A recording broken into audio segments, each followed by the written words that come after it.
Pela santa unção dos enfermos e pela oração dos presbíteros, toda a Igreja encomenda os doentes ao Senhor, sofredor e glorificado, para que os alivie e os salve.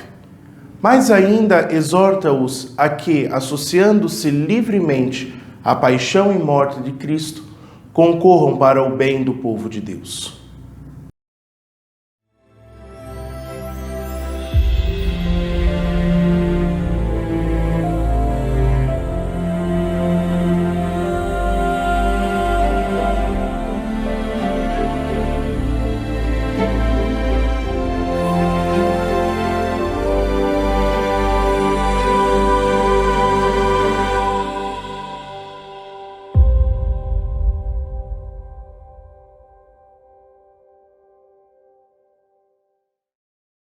A dimensão litúrgica abordará alguns aspectos importantes, como o rito, a unção, o ministro ordinário deste sacramento, a matéria e forma e a graça conferida. O óleo era na Sagrada Escritura um sinal, ao mesmo tempo, de unção, era um sinal de consagração, era um sinal da unção real, de ter algum poder de administração. Mas também o óleo tem um sinal de cura, porque naquele tempo, evidentemente, não se tinham as pomadas que nós temos hoje. E essa propriedade do óleo de ser um unguento, o lugar onde fez uma ferida e passar este óleo, é que a Igreja hoje unge os doentes a fim de serem e de se levantarem em sua enfermidade. Faço lembrar que antigamente este sacramento se chamava extrema unção, mas este nome foi preferível desde o Concílio Vaticano II a ser substituído pelo nome unção dos enfermos, porque muitas vezes está associado a ele o momento final da vida, e este sacramento não é para o momento derradeiro da vida. Para o momento derradeiro nós temos a confissão e a Eucaristia como viático. A unção dos enfermos serve para todas as vezes que ficarmos gravemente doentes. Algumas vezes quando vamos passar até mesmo por algum procedimento cirúrgico, ou ainda para aqueles que chegaram na ancianidade, que já estão mais idosos. E este sacramento então pode ser readministrado de tempos em tempos para pedir ao doente que, com a graça de Cristo, configurando-se ao Cristo sofredor, possa levantar-se do chão. Ele é administrado com o ministro próprio do sacramento, os sacerdotes. Quem são os sacerdotes? Os padres e os bispos. São eles que lá na carta de São Tiago vai estar descrito quando São Tiago vai dizer: se tem alguém doente, chame os presbíteros da igreja para que pela imposição das mãos e oração possam rezar pelo doente ungindo-o com óleo para que ele se levante de sua enfermidade. Assim sendo, este sacramento da unção dos enfermos quer destacar que Jesus caminha conosco sempre. Do nosso lado quando estamos doentes, para nos levantar deste momento de enfermidade, olhando para a cruz e vendo nele o divino Salvador, vendo nele aquele que por sua morte deu-nos vida nova e que por nosso sofrimento também somos responsáveis pela salvação do mundo. Assim sendo, este sacramento vai ter como característica principal uma celebração, seja na casa do doente, seja no hospital, seja no lugar e até mesmo na igreja em que este doente se apresentar para a unção, com o padre ungindo este doente na fronte e às vezes também nas mãos. E vai dizer uma fórmula muito bonita, pedindo que por esta unção o doente se levante de sua enfermidade.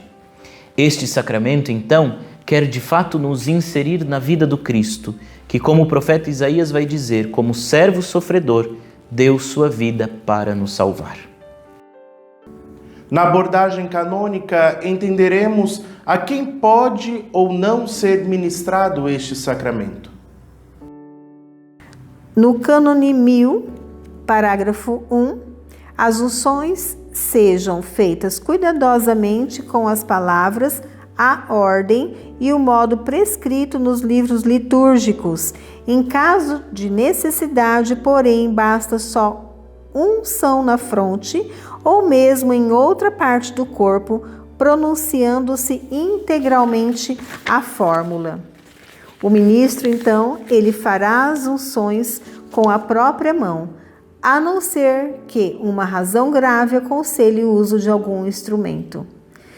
No cânone 1001, cuidem os pastores de almas e os parentes dos enfermos, que estes sejam confortados em tempo oportuno com este sacramento. Então, se você possui um familiar, um amigo, um conhecido mesmo no bairro ou no edifício onde você mora, que essa pessoa ela é acamada, está enferma, chame a família e com autorização deles convide um sacerdote, para que possa realizar ali a unção dos enfermos a este cristão católico. 1002. De acordo com as prescrições do bispo diocesano, pode-se fazer a celebração comunitária da unção dos enfermos, ao mesmo tempo para diversos doentes adequadamente preparados e devidamente dispostos. 1003. Todo sacerdote, somente ele, pode administrar validamente a unção dos enfermos. Lembrando que a unção dos enfermos é uma das funções especificamente voltada, confiada ao pároco, lá no cânone 530. Basta, porém, qualquer causa razoável, não precisamente uma necessidade, para que possa ser ministrada por um outro sacerdote. No cânone 1004, a unção dos enfermos pode ser administrada ao fiel que, tendo atingido o uso da razão, começa a estar em perigo por motivo de doença ou velhice.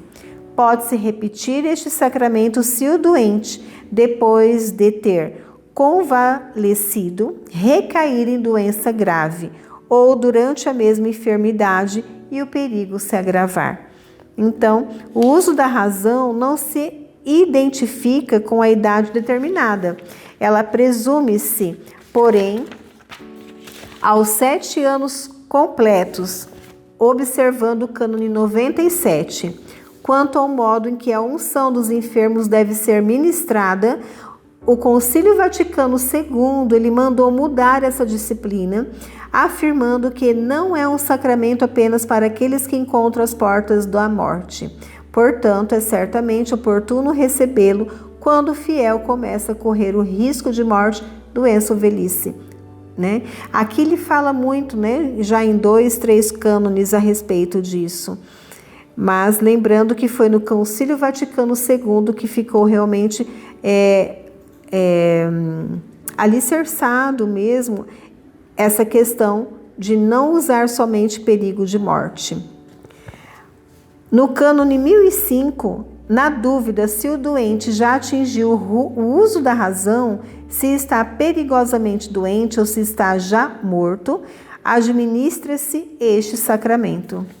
No 1006, administre-se este sacramento aos doentes que ao menos implicitamente o pediram quando estava em uso de suas faculdades. E no 1007, não se administre a unção dos enfermos aos que perseverarem obstinadamente em pecado grave manifesto. Então, existem várias situações. Se essa pessoa ficar sempre pedindo a unção dos enfermos, tem a instrução do sacerdote negá-la.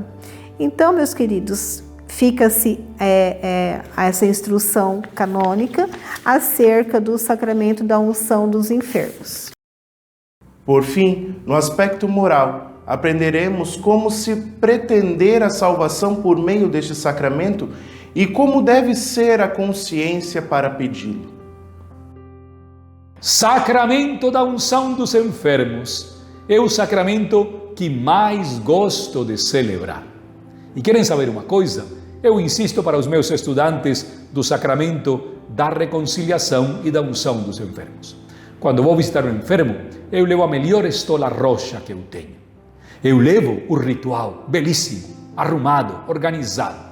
Se o doente pode comungar, levo a melhor teca que eu tenho. Levo um belíssimo corporal.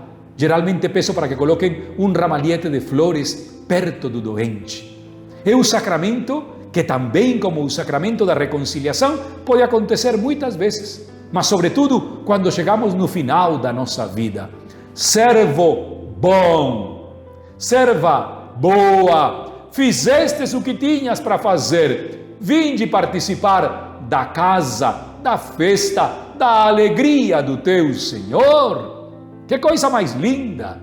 Ele nos dá experiência nova de vida. Ele nos dá esperança para a nova vida. Muitas pessoas, depois do sacramento da unção, revigorizam o seu corpo e a sua alma. Lembremos-nos que somos seres integrais. Por isso, a materialização moral deste sacramento é a recuperação da dignidade da pessoa, que pode ser um paciente terminal, como pode ser um paciente transitório, que pode ser um idoso, que pode ser uma criança, que pode ser um jovem, que pode ser um adulto, não importa.